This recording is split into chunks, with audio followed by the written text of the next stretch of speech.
বোধার অবোধের হিসাব কষতে বসলাম। নিরঙ্কুশ বেপরোয়া মস্তিষ্ক কোনো হিসাবই মেলাতে পারছে না। বুঝতে পারছি বুঝতে পারছি আমার জানার শব্দগুলো অবরোধ করেছে। জানি এ আমার অবহেলার চূড়ান্ত ফলাফল, যার প্রত্যাশা আর প্রাপ্তি সীমাবদ্ধ। দুর্জনে বন্ধুত্ব করে হয়েছে এক ঘরে, তবুও চিলের ডানায় লিখে দিলাম আমার বর্তমান ঠিকানা।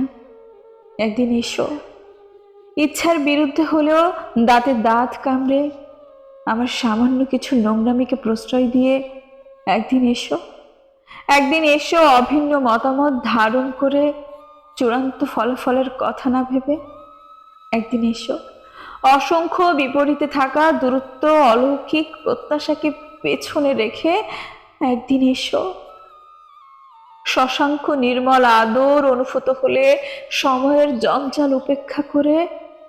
একদিন এসো পাকা চিকন চুলের বেনি পাকিয়ে যৌবনের ঔদত্যময়তায় মনের অস্থিরতা ধরে আমাকে অপরিণত ভেবে। তবু একদিন এসো, একদিন এসো আমার উঠান জুড়ে তোমার পায়ের দাগ দেখব, ঝিঙে ফুলের একটা মালা গেথে বুনিয়াদি অভ্যর্থনা দেব।